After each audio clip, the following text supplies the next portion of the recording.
What's up, everyone? Welcome to the very first official Aubrey Marcus podcast. Get amped, right? Right, Robba? That's the way we're rolling. All right, perfect. That sounded like the monkey that was riding the dog that we were just looking at. So if you Google monkeys riding dogs, I would definitely click on the one that has them chasing and herding sheep. Yeah, it's the best. So the voice you hear is my man Ryan Holiday, author, general badass of all kinds of things involving marketing and thinking and stoicism and what else? What else would you say, Ryan? I guess that's it. Yeah, that's pretty good. A pretty good list. That's pretty good.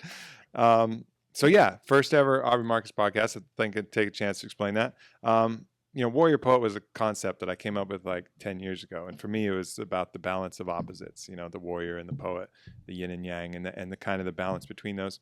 Still really like that, but I don't know, just kind of feel more like the world is such a wide place, and that kind of narrows it down to it's a very kind of masculine idea. And it's, so I just thought, you know what?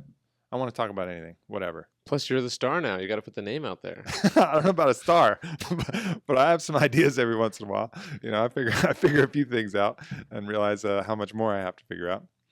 So, well, welcome, dude. It's good to be here. I just finished reading Obstacle Is the Way again and forgot how badass that book is. I mean, that's very cool. That's really, really dope. And so both of us share kind of a history in classical philosophy.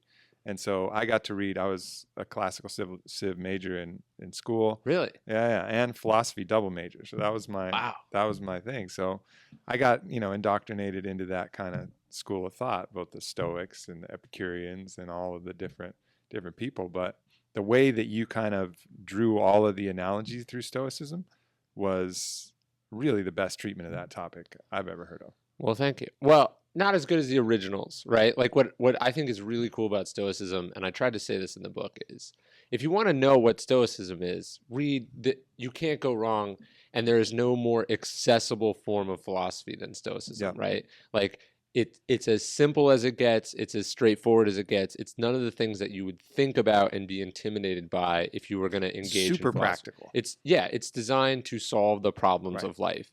All I was trying to do in the book was to take those lessons and then illustrate them with stories sort of in a business or a creative context. So the lessons are not mine.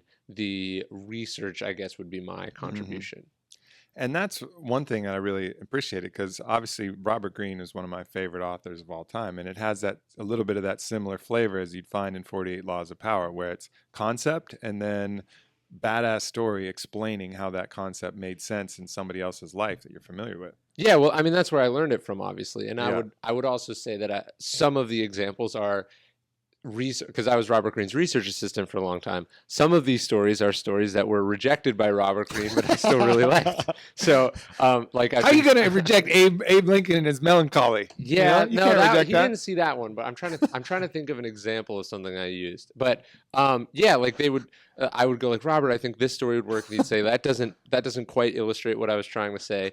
And then I sat on it for 4 years or something like that. And finally, this will not be in vain. So your process, you had actually like note cards, right? You would read books and then create little note cards. That's the process that you and Robert both had. That's Robert's system that he taught me. So every book is sort of a collection of these 4x6 index cards. You read something. It's not just about reading it, but you're going through and you're actually you're mining. Yeah, you're mining for material that you're going to use, whether it's in a memo down the road or a speech or an article or, ideally a book. And so I was reading a lot of philosophy. I read about this Stoic exercise sort of called turning the obstacle upside down, where everything that happens to you, to the Stoics, is seen as like an opportunity of some kind, an opportunity to practice excellence, perhaps not in the form that you originally intended, but excellence nevertheless. And so I had, 10 or 20 note cards on that topic. And after I sold my first book and the week it came out, the publisher was like, what do you want to do next? They have like a contract for your next book. And I was like going through my note cards. I was like, there it is. And so, I sold that. I wrote the proposal. And then it was, 2 years of research, basically finding themes and ideas around Stoicism and then stories that illustrate it. And like, if you look at Obstacle, it's 3 parts, probably 30 chapters. each part is a section of note cards, and then each subchapter is a collection of note cards. Yeah. And that's all it is. You can move them around and do what you want with them. I mean, it's such an old school system, but it seems like there's something about having it tangible that really seems to make a lot of sense in that process, right? Yeah, I mean, because I remember when Robert was showing me this, I was like, you could do this in like Evernote, or you could do this on the computer, and he's like, no, that's not the point, because the point, what I've learned, it's two things. One, like, so let's say there's this like really great quote that I think might work in multiple sections. Mm-hmm. If it's digital, I can just copy and paste it a bunch of times. If it's physical, I have to write it down by hand each time, which forces my brain to go over it and think about it. And I have a memory of quotes much better than I would if I was able to use these tools that were making it easier. It's like, it's not supposed to be easy. It's supposed to be hard. And then the other part is being able to say, like, let's say I'm writing section or part 2, chapter 7, right?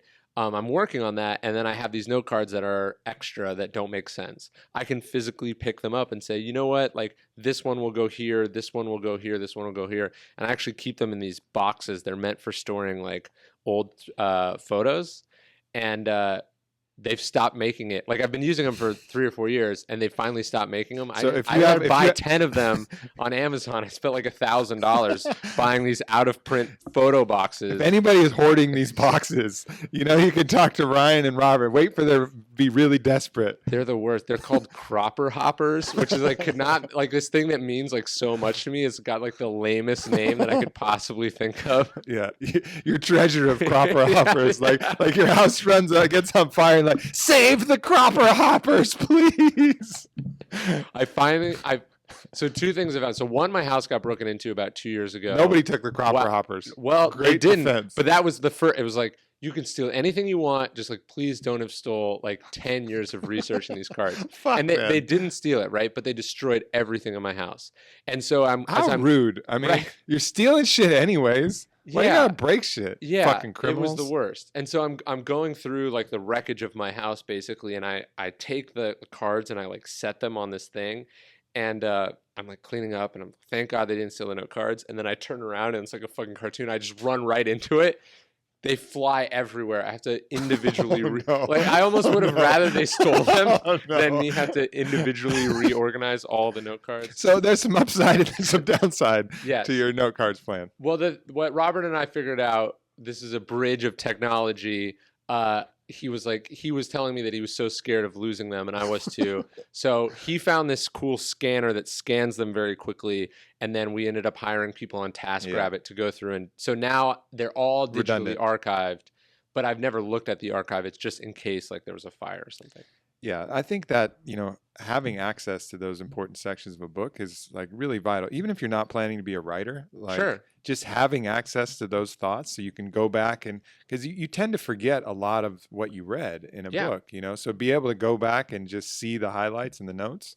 And the way that it's like set up in Kindle and it's set up in these other things, it's still annoying. You got to but to have it all like laid out in note cards, that'd be badass. I've started taking some notes digitally, but it makes a big difference. There's this book, it's called like the Regen Notes or something like that, and it's just a collection of Regen did the same system, and they were all like people. It was like, where did he get these like folksy anecdotes and quotes and stories, like which he was really a master of as a storyteller? It's because for like 40 years he'd been collecting these. He did them on 3x5 note cards, and he kept them in a photo binder, and like. The speechwriters would give him a speech and be like, go get the binder. And they would go get the binder, and there'd be like the perfect quote for exactly what he was trying to say right there. And this is published. And so, like Chekhov had a similar system, and you could find his. Like most great writers or communicators have this sort of treasure trove. I know hip hop artists, they have their notebooks, like notebook of rhymes or whatever that'll form the basis of some song. I'm like, all right, what do I say in this, this section here? Oh, I got this rhyme that I haven't said. And then, and there's a genre of literature called the Commonplace Book, which is just like smart people writing down like Latin sayings or examples or anecdotes or whatever, and a bunch of these have survived, and they're like collections of wisdom. Some of the classical philosophers that we know about, their works have been lost, but they survive to us in like aphorisms and small lines that other people had written down. So like we know like for like Epictetus, the philosopher, there's like there's a number of books that he published, and only like 5 of them survived totally, and the rest we only know of because other people have like quoted lines from those books and they don't match anything. So like it's also part of like, I think, this sort of literary tradition of like preserving Sure. knowledge. Sure, makes sense. All right, so let's talk about Stoicism a little bit. Let's do it. So Marcus Aurelius is kind of credited as like the father of Stoicism, but he wasn't the originator. No, Right. he's the most famous. The most famous, yeah. Because he was in the movie Gladiator. He's got a badass name too, Of Marcus course. Aurelius. I mean, not as good as, what's the guy's name in Gladiator? Like Decimus Meridius. Yeah, Maximus. With that scene where he unrolls his like massive name, and I will have my vengeance. Yeah. But yeah, so Marcus. And his vengeance is throwing telephones at people who are working in hotels. Yes. I will have my vengeance. Smash. So yeah, Marcus Aurelius is probably the most famous philosopher, period, most famous philosopher king, because it's crazy to think that he was this young boy who wanted to be a philosopher, and then sort of without his consent, he's adopted by the emperor and then made heir to the throne, right? Like he didn't actually inherit it like because of his bloodline. Like someone was like, that boy seems like he really has it together. And so like the actual chain is the Emperor Hadrian had one successor and decided that wasn't good enough. He sees he sees something in this young Marcus Aurelius, wants him to be emperor, but he's too young. So he adopts another guy, Antonius Pius, who in turn is obligated to adopt Marcus Aurelius as his son. So Marcus Aurelius, this kid who is studying to be a philosopher, suddenly finds himself like in line for the throne. He inherits it. He never stops studying philosophy. And then the crazy thing is, what people don't get is he wasn't the only emperor, right? The first thing he does as emperor is names his half-brother co-emperor because he felt like that was the right thing to do. It actually wasn't. He turned out to be like a terrible person, and so did his son. But he's the most famous Stoic philosopher because he was the most famous man on earth for a very long period. And it turns out he's sort of like one of maybe 2 or 3 people in all of history, as Matthew Arnold puts it, who had absolute power and sort of proved themselves to be like worthy of it. Like he didn't do anything. Well, the Christians would disagree because he killed a lot of them, but he didn't do anything that would lead you to say like, this is why people shouldn't have absolute power, right? Sure. He's Yeah, like he defied that old aphorism, absolute power corrupts absolutely. Yeah, and what's so powerful about Marcus Aurelius' Meditations, the book that survives to us from him, is that it's basically a book of him battling that idea. Like every day he's waking up and writing these notes to himself about how not to be corrupted by power, about how to be patient to people or with people, how to be just, how to, like there's this one line where he says like, never get caught. I was tweeting it today. He's like, never get caught complaining at court.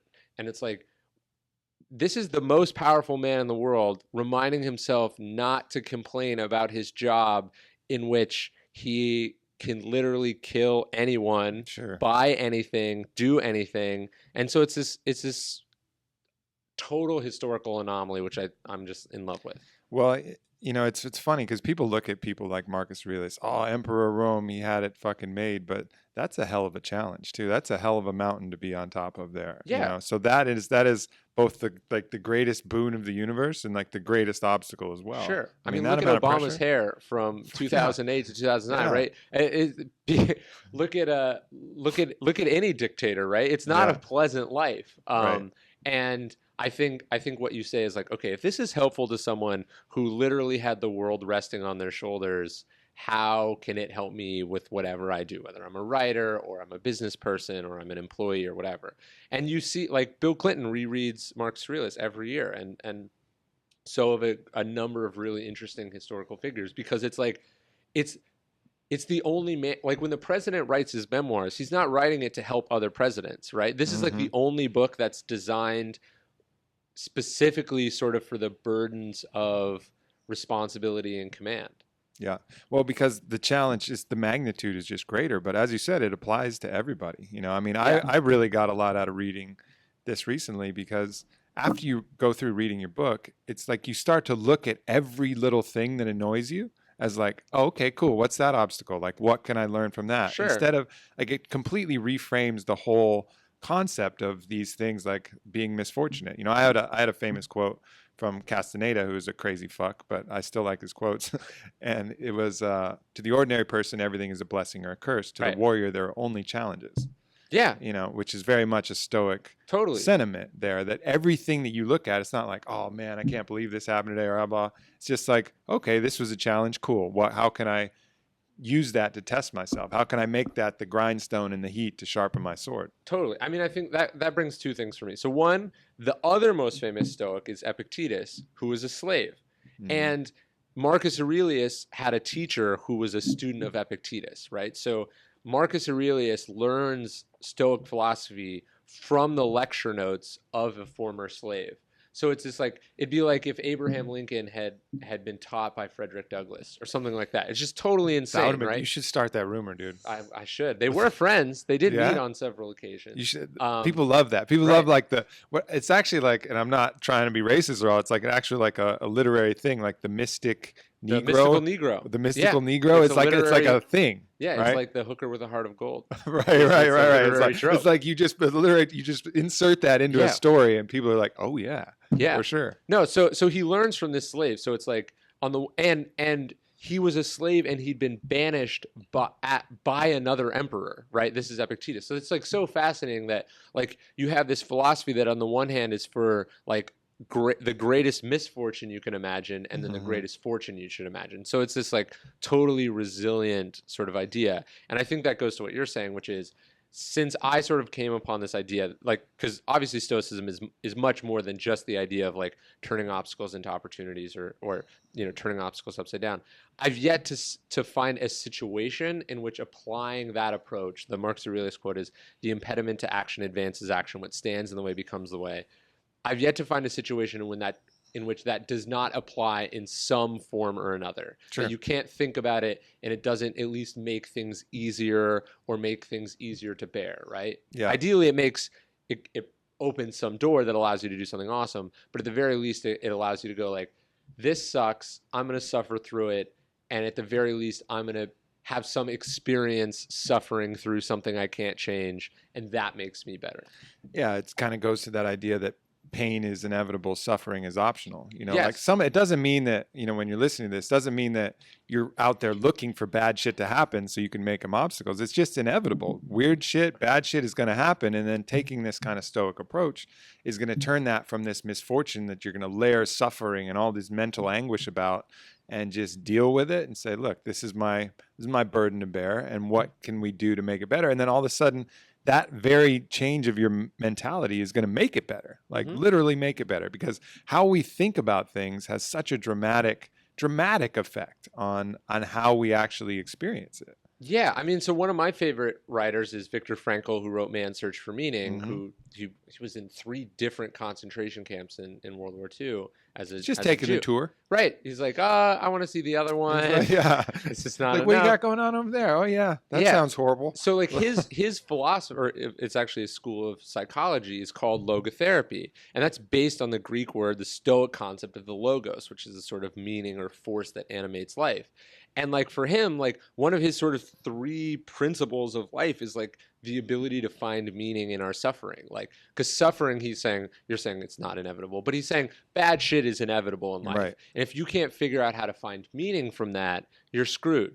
And at the very top of the sort of suffering heap would be the Holocaust, right? Sure. And if he personally can say, well, this is horrible, I wish this hadn't happened, but now that it is happened, I'm going to sort of test my work in the laboratory of the worst of human experiences, there will be some meaning in this. And Sure. like I think that's what you find, is that really resilient, successful people go through things that most of us would find unimaginable, or at the very least, you know, undesirable, and they find some way to be improved by that experience. Sure. And you give a ton of stories like that. The one that I wasn't aware of was that Abe Lincoln suffered from depression.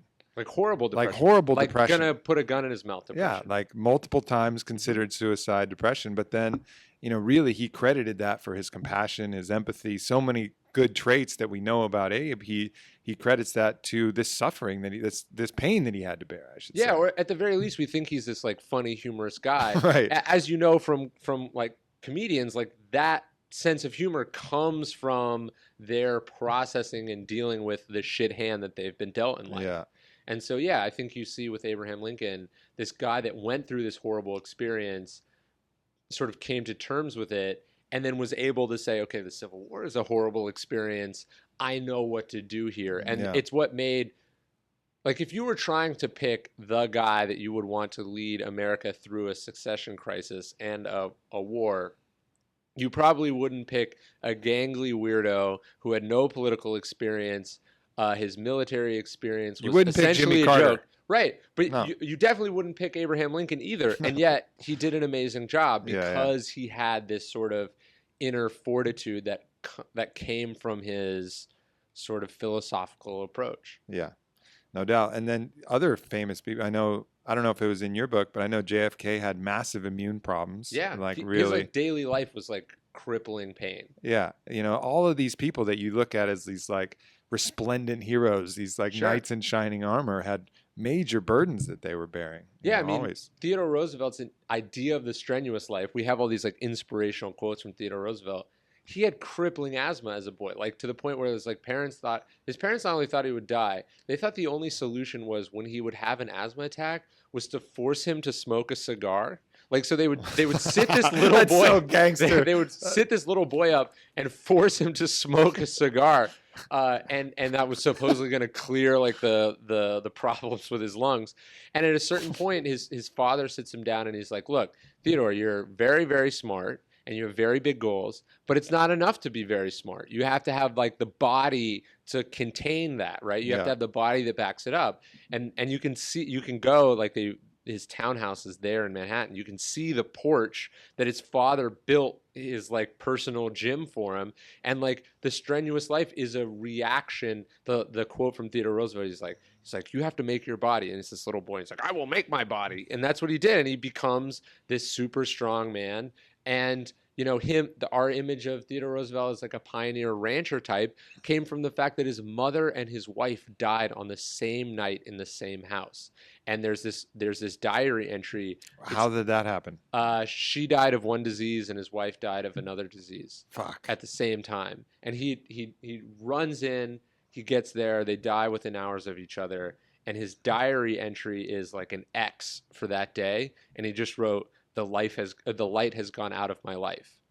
And wow. he suits up, he takes a train to North Dakota and reinvents himself as the Theodore Roosevelt that we know him as, right? And so you see it's like no one would wish that on another person. And he would certainly wish that it hadn't happened to him.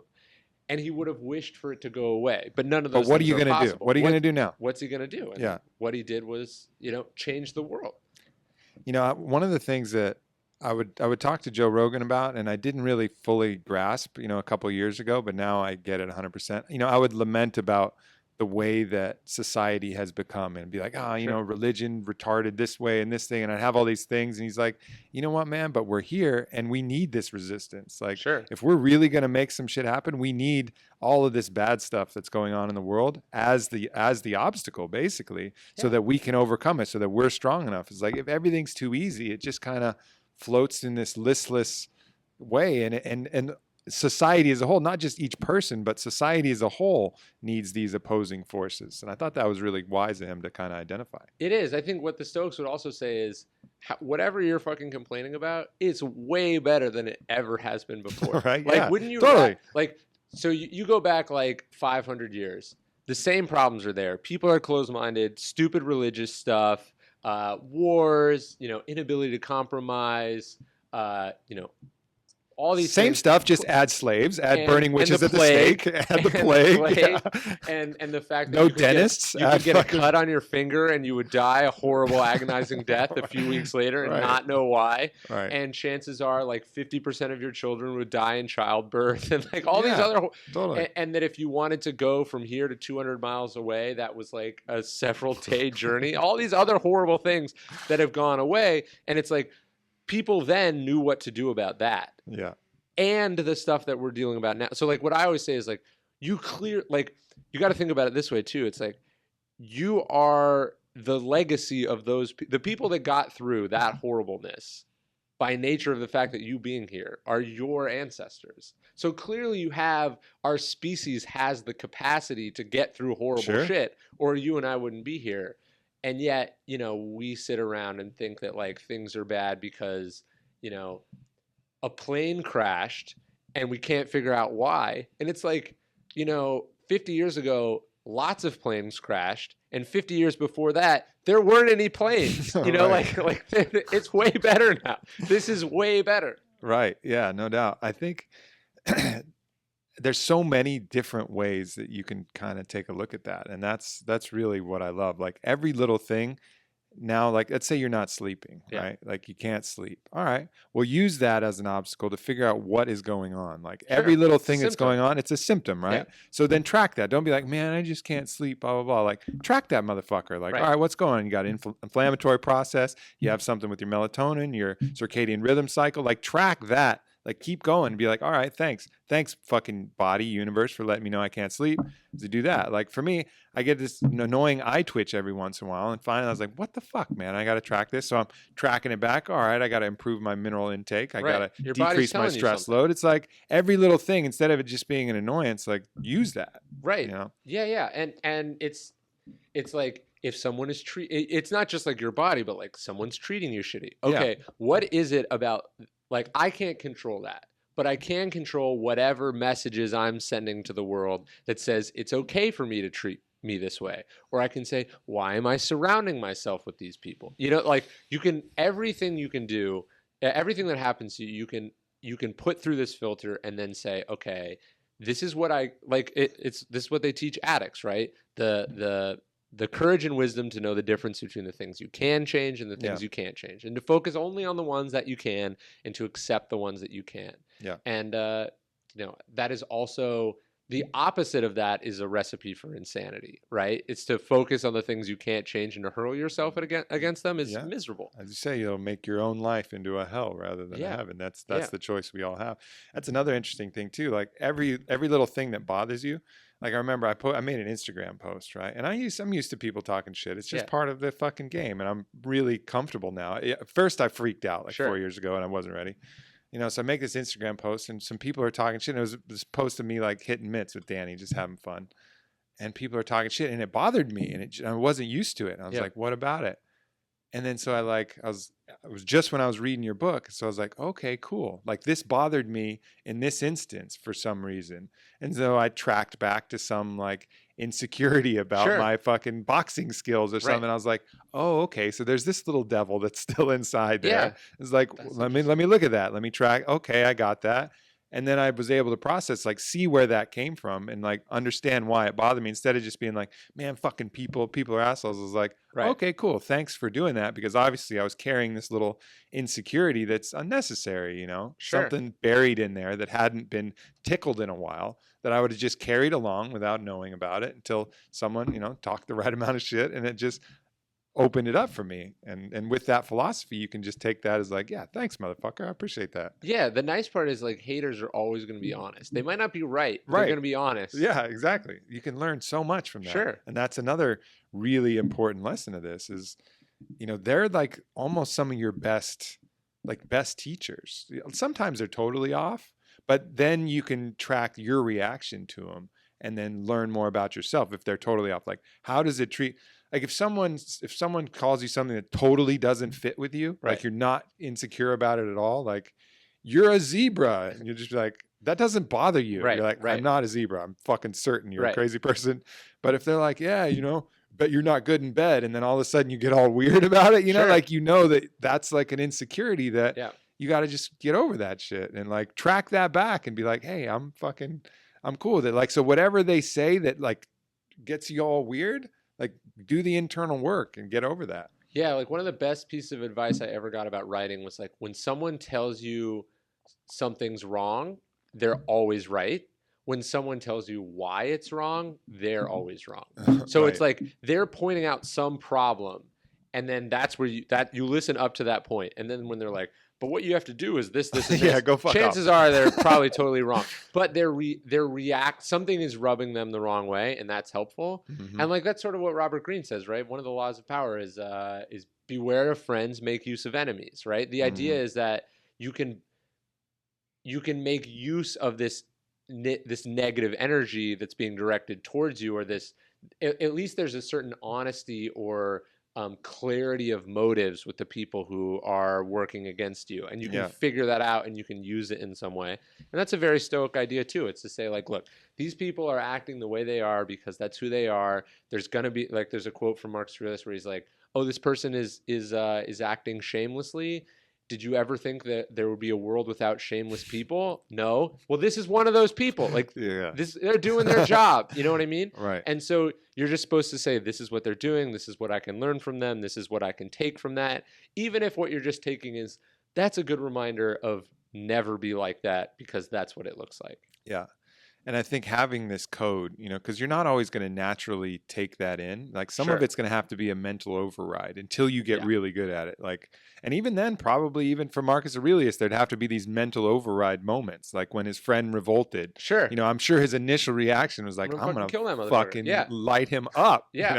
But then he had this mental override. Like, this is a great teaching point, like a great example of me to practice the height of my skill in forgiving this guy. I mean, I'm going to fight the war, but his goal was to forgive him. Right. Yeah. So as I say in the book, all easier said than done. Right. And it takes like a lifetime. And one of the worst parts about writing a book about Stoicism is you're like suddenly not allowed to get upset about anything. Because people are like, oh, didn't you say this? And it's like, does your wife just like pull that shit on you? Yeah, all the time. She's like, you're the least Stoic person in the entire world. Oh man. Yeah. So, and then I can't get angry about that. But like if you really get into Stoicism, there's a French writer. He's now deceased, but his name was Pierre Hadot or Hadot. I don't know how to fucking pronounce it. Yeah. But he wrote this book called The Inner Citadel, which is probably the greatest academic sort of dissection of Marcus Aurelius and the Stoics. And what he's saying is like, we've wrongly interpreted this book for a really long time. We think it's like, here's this wise man like preaching to you about how you should be. And he's like, no, Marcus Aurelius had no idea that the Meditations would ever be printed, and in fact probably assumed it would be destroyed upon his death. So what he's actually writing are notes to himself. And why would someone write a note to themselves about something they're good at, right? Yeah, totally. You wouldn't go like, hey, great job not complaining at court today. Keep it up. He's writing he clearly caught himself. Yeah, totally. He caught himself complaining, and then he was like, nope, need a rule about that, and he wrote it down to himself.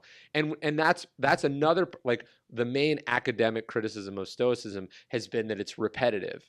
And he's like, you morons, it's supposed to be repetitive. Those are the important lessons that needed to be reiterated, right? It's like he wrote this thing in, the year 140 AD, and 152 AD, he's still struggling with it, so he wrote another note about it. Like, it's not repetitive, it's emphasis. And so because it's the hardest shit in the world. Like, this is the thing. Yes. Like, turning every opposition into something that you're grateful for.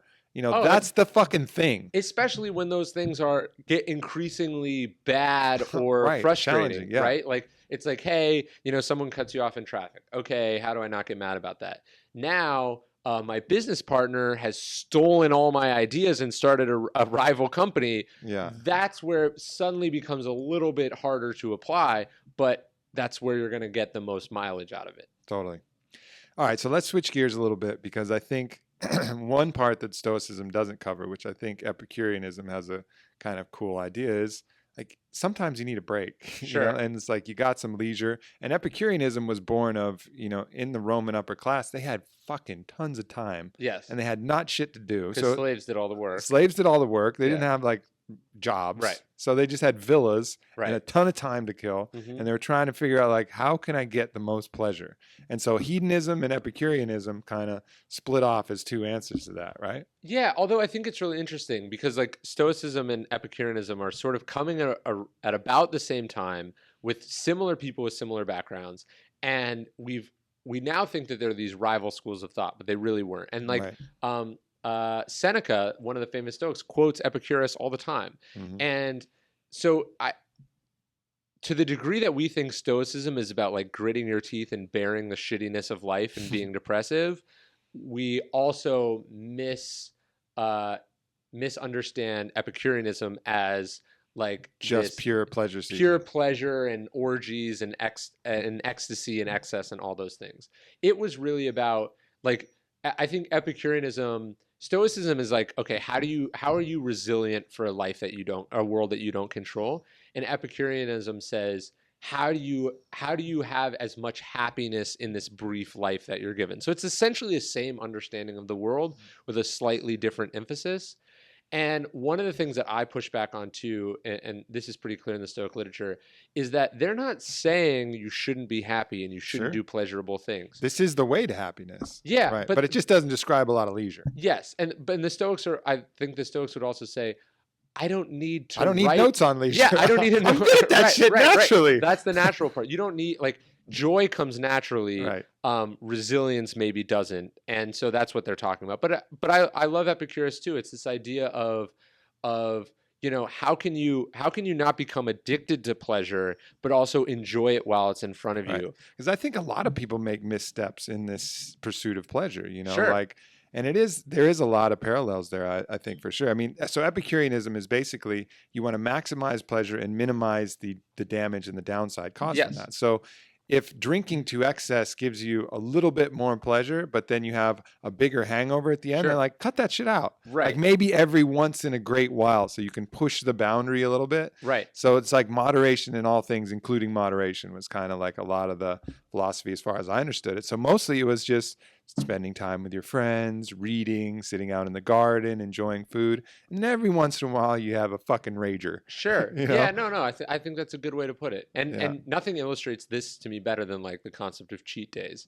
Yeah, right? totally. Like, you eat really well, then you have this cheat day and you love it while you're doing it. And then you're just like, oh, this is the worst. Why did I do this? And then you're like, wait, I used to feel that way all the time, and I didn't know that my choices were making me feel that way. Yeah, I think the big thing that you see that the Epicureans and the Stoics, and is it Marshall or Juvenal? They have this line where he says like the only difference between a Stoic and an Epicurean is the shirt on their back. It's like one is wearing a shirt where the other just is like, oh, I don't need a shirt, But I think it's this idea of like, you see these people who, when life is doing really well, they're sort of living high on the hog and they got all this awesome stuff. And you might be temporarily jealous of them. They've got all this shit. And then the problem is when they lose it and you realize that their happiness was dependent on those things. So I think if someone finds Stoicism to be a little like too strident or stringent, Seneca's probably the best sort of middle ground there. He was famous, he was rich, he was a lover of art and literature, but also a Stoic, and sort of he did the opposite. He was like, look, live every day and enjoy all these pleasures, but he's like, one day a month you should practice like poverty and total sort of collapse of life. So he's like wear like poor clothes, don't eat any food, sleep outside. So you can so when you're enjoying like some luxurious banquet, you're like, this is really nice. You also know like it's like smelling. I don't need it. It's like smelling the coffee in between your perfumes. Yeah, right. It's like a palate refresher. Yeah, and just realizing like I'm okay with the opposite of this. Like as soon as you can get to a point where you have everything that you have, but you don't need it. That's like sort of true wealth. And that's when you have that philosophy, you're going to get more of that anyways. Like anytime you're craving something because you need it it has with it a fear that you're not going to get it, because some part of you is afraid that you're not going to get it. And if you're afraid you're not going to get it, then that's going to start this cascade where you're going to push it away from yourself. That craving actually will push it away. Happens in relationships. It happens in finance. Happens with everything. Happens in gambling. Happens in as soon as you crave or need something, you end up pushing that away more often than not. I mean, one of the greatest, I say this a lot, but I talked to this really great poker player, and he talked to his master who'd won, his kind of mentor who'd won a couple World Series of Poker. I don't know who his mentor was. And he was like, man, when am I going to win the World Series of Poker? He's like, you win the World Series of Poker when it doesn't matter to you if you win the World Series of Poker. Sure. Like when you don't crave it and need it, because then all that fear and greed and all of these things are going to push your game out of alignment. Right. When it's like, I'm just playing poker, man. Oh, this is a World Series? Right. Cool. I'm just Sure. playing poker though, you know, and this is what I do. That's when you can have a chance to win it. Yeah, totally. I mean, being dependent on external things for your happiness is a form of slavery, Building right? castles on sand, Yeah, man. you don't control them, and Murphy's Law will intervene. Yeah. So tracking your attachments is such a key thing to do. Mm-hmm. Like, what are you attached to? And I try to do that as like a regular practice of mine, like even on it. And that's where it gets really hard. You know, like I fucking love this company, but I have to go through this idea of like, man, what if this all goes away? Like, what if everything goes away? And like, what if all the house is everything? I love a lot of things. And, but just go through this meditation is like, all right, well, I definitely get to keep this pen. I have a favorite pen. It's like this wood pen. It's like, I get to keep this pen and I get to keep this flute. Like nothing will ever get so bad that I can't keep this pen and this flute and like this pair of shoes. And I'm like, I'll be fucking okay, actually. And then it's such a relief to realize like, I got a pen, I got a flute, and I'm alive and I'm cool with that. Yeah. And I think the other thing is like, no one can take away the fact that you had it. And so it's like, if it didn't give you pleasure now, if having it is what gives you the pleasure, that's a problem. Yeah. If having had it was what gave you pleasure, that's fantastic because that can never be taken away. The fact that if what you take, I talk about this in my new book, which I'm writing now, it's like, if the effort is enough, then you're in really great shape because it's the doing that you got all the satisfaction from, and then you're indifferent to the rewards. Yeah. That they came, awesome, I'm going to enjoy them. But if like I thought about this with the Stoicism book a lot. Like I was like, I wrote this book. I'm really proud of it. The people that I respect have liked it. Now I need to be okay. Like the day before launch, I need to make myself okay with the fact that it could sell 0 copies. Yeah. Or worse, everyone could say it fucking sucks because I know that they're wrong. And that is the ultimate position that you want to be in. And if you're not in that position, you're fucked because now let's say to be proud of myself or to feel good about myself, I need to sell 1 million copies. Now I'm dependent on 1 million people doing something that I have essentially no ability to make them do. And if they don't do it, then if 900,000 of them do it, which would be great, I'm still not good enough. And you see really rich, successful people. It's like a cliche, but you see rich, successful people way more miserable than unsuccessful people. But also now there's this really nasty trap that I think a lot of people, even in super young generations, are getting in. And it's this social media validation trap, which is like they post something and if it doesn't get a good response, they feel bad. And if it gets a good response, they feel good. So they're dependent on this weird game of validation of half strangers, total strangers, some friends. And it's this fucking savage world out there. And when people see that you're dependent on it, and then you start to get needy, and then it gets even worse. And then you create this kind of cycle. But that's probably the hardest one to do because we're social beings that have we survive on social validation. So it's like tapping into one of the very most difficult things to lose your attachment to. But to do it, I'm not saying don't do social media, but you better post that motherfucker and not care if you get 0 likes, all hate, and 25 billion thumbs down on your YouTube video, or whether you get a bunch. Because if you're dependent on that, watch out. Well, Marcus Aurelius talks about this in Meditations. He's like, think of the people whose respect you crave. And he's like, think about what they submitted themselves. He's like, that dude was probably fucking jacking off in the bathroom like an hour ago. Or like, like this person's got like some gross fetish. Or like this guy's like an addict. Or this guy like abuses his slaves or whatever the problems in Roman times would be. He's like, why is their approval important to you? You don't respect those people. Right. And they don't respect, like those people don't adhere to the same standards that you yourself adhere to. Yeah. And yet you are withholding your own sort of happiness or sense of self-respect based on whether they validate you or not, which is an insane way of thinking or living. And it's natural, but what Stoicism is and what I think all good philosophy is a sort of set of mental exercises that help you sort of unravel those faulty assumptions and replace them with like some more logic.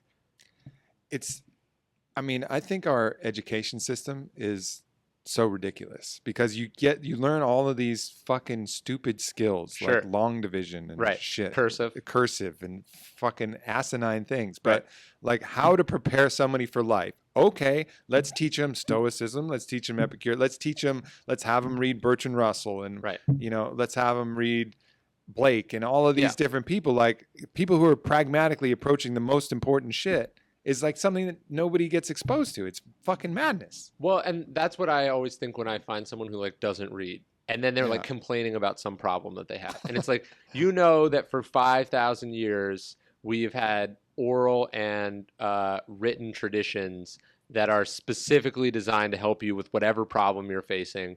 And chances are someone smarter than you went through what you went through, solved it, and then wrote it down. And you're just like, I hope I magically, yeah, I'm good. I got it. I'll figure it out. And it's like, there's that Bismarck quote where it's like, any fool can learn from experience. I prefer to learn from the experiences of others. Sure. That's what books are. Yeah. That's what education should be, but it's not for most And people. you still may have to learn from experience, but you'll Sure. learn faster. And Yes. you'll find your way out of the darkness way fucking quicker if people are shining the light, Yes. And it's like, I don't think I've met anybody who can just read something and be like, oh yeah, I read on Stoics. I'm a fucking Stoic now. Yeah. Like you still got to go through the fire. You still got to go through the gauntlet, but it'll show you the way out in a way that'll yield positive results because other people have been through that shit. Well, let me ask you something because you're a very successful person. I'm sure you Mm-hmm. see this. And it's something I was thinking about for the new book. I think one of the biggest problems that we have is like you set out to do X and you've accomplished X, right? And instead of thinking like, this is X, this is what I'm doing, I'm good at it. Now, all of a sudden in society, everyone wants to go like, what are you going to do next? What's Mm-hmm. next? Or you see like, well, I've done all this, but like so-and-so over here did this. And I think I see so many people hurt themselves and take their eye off the ball chasing these other things that were not important to them at the beginning instead of being able to like sort of be satisfied with what they have, which I think is is the opposite of a Stoic idea. Right. The idea of like knowing what's important to you, knowing what you're doing and why you're doing it is also a sort of a recipe for happiness in my experience. So, I mean, there's a lot to that, but I think for me personally, there's this concept, this Lakota concept of hokahe. Today is a good day to die. Okay. And to me, that is the place that I want to get to where I'm really fully happy. Because if you're at that place, Sure. and you can look up and wake every day and say, you know what, today is a good day to die. Not that you're Sure. craving it, but that just, if it ended now, you could go with a smile across the great divide, Right. Yeah. And I think that to me that's the challenge because there's some part of me that feels like I have yet to do my life's work, Really? my life's kind of purpose here. And my philosophies haven't ripened yet. I haven't put the books out that I know I will. So there's a fear that I still carry that things could end before I get to do this, or for Sure. whatever, something could happen that I won't get to do it. But I think the greater wisdom is saying like, you know what, I'm on that path. I truly hope that I get there. Right. But if today ended, I've done everything I could to this point, and to be okay with that along that process. So for me, that concept of hokahe is like my guide That's star. great. Like Yeah. I want to get to that point where every day I can say, yeah, maybe I'll have more shit. If I live 60 years, I'll have more books and stuff, Right. but I've done what I could for now. You don't control the clock. You don't control the clock, and just appreciate the path, not some goal. Because Sure. there'll always be another goal. Even if Right. I put this first book out, then the next one will be this next goal, and there'll be the next one. And then, so this, humans are insatiable with what Right. you want to accomplish, but to live every day that way, that's for me the goal. Yeah, no, and I think the problem is we encourage that insatiability in each Sure. other. Like, because we'll say, like, I get this, like, oh, so you've written 3 books, you're 27. What are you gonna do next? It's like this is what I wanted to Yeah. do. Like, and you see. I think this is why you want to read philosophy and why you want to read history. Is you see the people who were at the same juncture that you were at, and then you get to see all the different sort of choose your own adventures, right? Mhm. It's like, okay, this guy was right here and he'd done this, and then he decided, no, he had to like take it to the next level. And that guy became president. Awesome. Right. Then this other guy, he did it and he decided he had to have more and he fucking lost everything. Mhm. Is the upside worth the downside? And like, that's what you get from history, and that's what you get from a sort of a real self-education, I think. Yeah, no doubt. Well, dude, This has been awesome. It has. This is great. This has been awesome. We'll have to do this again. sure. What's your are you able to talk about your next book, or give So some hints, or here's or the whatever? problem. Again, so I talk in the book. I talk about not talking about stuff until all right. you're done. We'll keep so now I it under can't, wraps. but I would love to. Yeah, it'll be a sequel to Obstacle. Fuck yeah. Similar approach, but different topic. Awesome, man. Awesome. Well, I look forward to that. Thanks for having me. Ryan, thank you, and everybody, thank you for tuning in to the first Aubrey Marcus podcast. Beautiful, my friends. Go to we're gonna do a sponsor right now, Raba. Oh, beautiful. We've never done that before. I know. Yeah. I'm gonna choose onnit.com. ONNIT.com. Check it out. We got a bunch of cool shit. We got we're fleshing out our personal care line. Okay. What I really want to do, because all our personal care stuff is like fully edible, like our deodorant and stuff. Really? So I'm gonna shoot a video like eating the deodorant, like an ice cream cone, Sure. because that'll freak people out. Right. Because no one would ever. You don't do that with like. Right. You don't spray Axe in your mouth. Yeah, like you And can you know- brush your teeth with Dr. Bronner's, but why would I ever do that? Right. Yeah. Right. But that's what you need Right. to do, because you put it under your armpits. It's Yeah. getting in your body. Sure. It's the same thing. You know. But just not through your taste buds. Yeah, it's not going to taste good, but you just have to suck it up. All right, thank you, everybody. Thank you, Ryan. That was awesome. Oh, Awesome. people can follow you at Ryan Holiday. You got a blog too. Yeah, RyanHoliday.net. Yeah, beautiful. Follow Awesome. him. He's badass. You also have an awesome book review of Brian's book Yeah, going book on review your site. going up on AubreyMarcus.com. Obstacles away. Check it out. Buy that book. What's the best way for them to buy it? Amazon. Yeah, Amazon's good. Buy it on Amazon. We'll have a link for that. Cool. Beautiful. Love you, people. Peace. Awesome. That was awesome, That was man. very cool.